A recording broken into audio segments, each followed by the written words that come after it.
আর কিছুক্ষণের মধ্যে ব্রিজ শুরু হবে। এই যে ভুবনেশ্বর ব্রিজ শুরু হচ্ছে,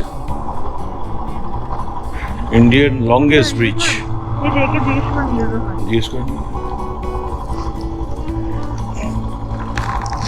जी यहाँ पे इस ब्रिज का तस्वीर ले सकते हैं ना,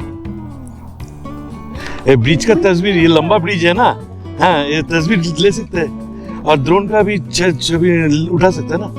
ठीक, thank you.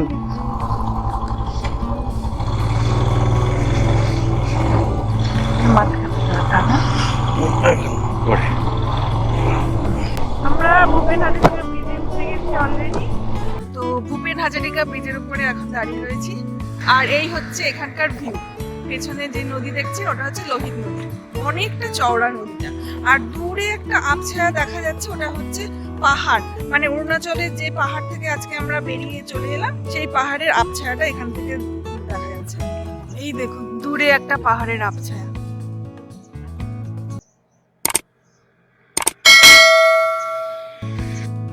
Bhupen Hazarika bridge ভারতের অন্যতম ব্রিজগুলির মধ্যে একটা। এই ব্রিজটার দৈর্ঘ্য হচ্ছে 9.15 কিলোমিটার, আর এই ব্রিজটাকে ধোলা সাদিয়া ব্রিজও বলা হয়।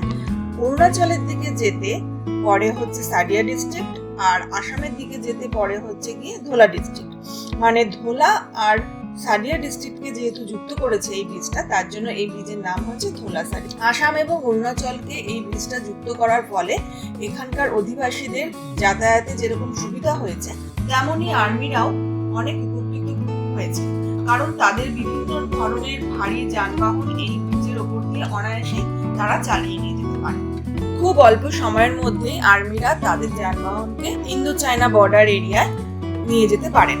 আর এই ব্রিজটার ভিত্তিপ্রস্তর স্থাপন করেছিলেন অটল বিহারী বাজপেয়ী, আর 2017 সালে এই ব্রিজটা কমপ্লিট হওয়ার পরে উদ্বোধন করেন নরেন্দ্র মোদী।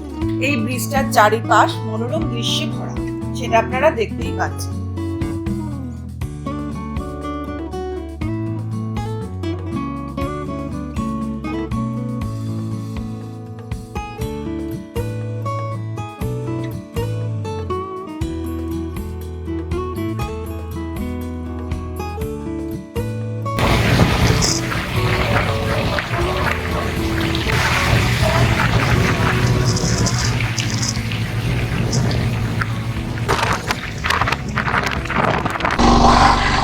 এই ধোলা সাদিয়া ব্রিজ মানে ভূপেন হাজারিকা ব্রিজে আমরা কিছুক্ষণ সময় কাটালাম, ছবি তুললাম, ফটো নিলাম।